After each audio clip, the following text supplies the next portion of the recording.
Hello friends, welcome to my YouTube channel. आज हम इस वीडियो में बात करेंगे कि कैसे हम नील GSTR1 फाइल कर सकते हैं। आई नो कई लोगों को ऐसा लग रहा होगा नील GSTR1 में ऐसा क्या है जो हमें उसे सीखना पड़ेगा, या वो तो फाइल करने में हमें कोई भी दिक्कत नहीं आती है। बट फ्रेंड्स, मैंने कई देखा है कि कई लोगों को ये होता है कि अगर हमें नील GSTR1 फाइल करनी है तो हमें GSTR1 समरी जनरेट करने के लिए कुछ ना कुछ एंटर करना पड़ेगा। लाइक जैसे हमें डॉक्यूमेंट सीरीज़ में कोई इनवॉइस एंटर करना पड़ेगा, या HSN समरी में हमें 00 डाल के, या फिर ऐसी जिसमें इंटरेस्ट रेट एग्जाम सप्लाई होती है उसमें कोई 00 फिगर डाल के हमें कुछ ना कुछ एंटर करना पड़ेगा, तभी हम GSTR1 समरी जनरेट कर सकते हैं। बट फ्रेंड, ऐसा नहीं है, हम विदाउट एंटरिंग एनी डाटा भी GSTR1 की समरी जनरेट कर सकते हैं। तो वो हम कैसे कर सकते हैं वो इस हम वीडियो में बताएंगे। सबसे पहले GST की साइट पे जाएंगे, लॉगिन पर क्लिक करेंगे। लॉगिन पे क्लिक करने के बाद सेम वही प्रोसीजर है, यूज़र नेम आएगा, पासवर्ड आपको डालना पड़ेगा, उसके बाद आपको कैप्चा एंटर करनी पड़ेगी। कैप्चा एंटर करने के बाद आप लॉगिन पर क्लिक कर देंगे। लॉगिन पर क्लिक करने के बाद एक डैशबोर्ड खुल जाएगा, उसमें आपका रिटर्न डैशबोर्ड क्रिएट चलाना है, क्योंकि हमें रिटर्न फाइल करनी है। तो हम रिटर्न डैशबोर्ड पर क्लिक करेंगे। रिटर्न डैशबोर्ड पर क्लिक करने के बाद एक नया स्क्रीन खुल जाती है। उस स्क्रीन में आपसे ये जिसमें हमारे financial year return filing period से रिलेटेड होता है, क्योंकि अभी हमें अक्टूबर की रिटर्न फाइल करनी है 20-21 से रिलेटेड।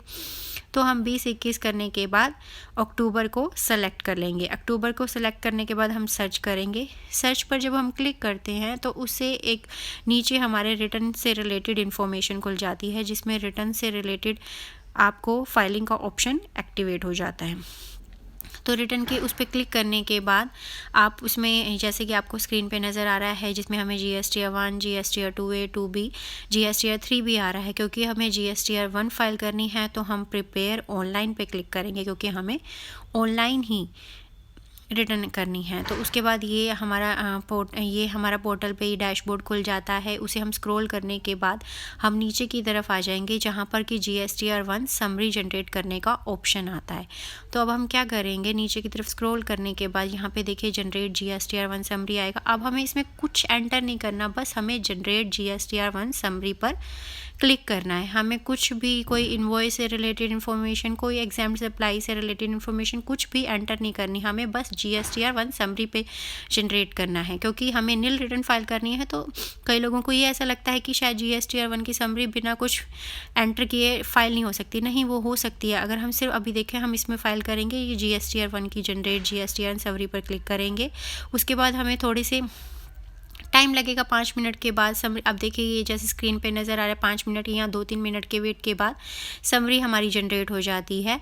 समरी जनरेट होने के बाद हम क्या करेंगे, अब इसे फाइल करेंगे। फाइल करने के लिए सबसे पहले हमें, अब इस पर क्लिक करने के बाद ये जो एक आता है ऑप्शन, उस पर क्लिक करने के बाद हमें सबमिट बटन पर क्लिक करना है। सबमिट बटन पर क्लिक करने के बाद हमारी GSTR1 समरी सबमिट हो जाती है। सबमिट होने के बाद भी फाइल करने का ऑप्शन तभी एक्टिवेट होता है हमें 5-10 मिनट। कई बार क्या होता है कि पोर्टल में कुछ इशू आ रहा होता है, तो हमारी समरी जनरेट करने के बाद भी सबमिटेड ऑप्शन नहीं आ रहा होता। तो हमें क्या करना होता है कि हमें लॉग आउट कर देना होता है। लॉग आउट करने के बाद हम दोबारा लॉगिन करेंगे। जब हम दोबारा लॉगिन करेंगे तो फाइल रिटर्न का ऑप्शन एक्टिवेट हो जाता है। फाइल रिटर्न के ऑप्शन एक्टिवेट होने के बाद हम फाइल रिटर्न पे फाइल करेंगे।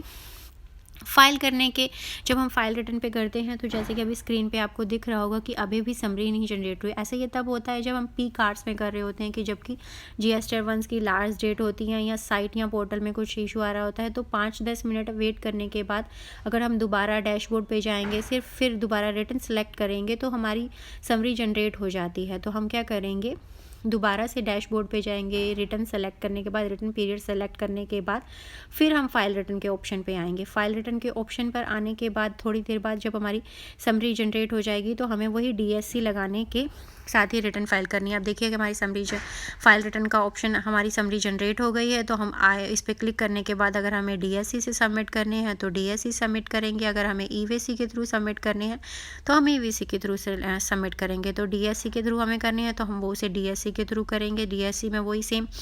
और DSC सबमिट करने के बाद हमारी ये एक्नॉलेजमेंट आ जाती है कि हमारी रिटर्न फाइल हो गई है। तो जैसा कि आपने इस वीडियो में देखा कि हम GSTR 1 को फाइल कर सकते हैं विदाउट एनी एंटरिंग डाटा, क्योंकि हमें कई लोगों को लगता है कि जब तक हम कुछ एंटर नहीं करेंगे हमारी GSTR 1 की समरी जनरेट नहीं होगी। ऐसा मुझे कई ग्रुप्स में क्वेश्चन पूछे, मैंने उन सबको इन पर रिप्लाई भी किया। फिर मुझे ऐसा लगा कि हमें इस पर वीडियो बनानी चाहिए, शायद वीडियो से ज़्यादा क्लियर हो सके, तो इसीलिए ये मैंने वीडियो बनाई है।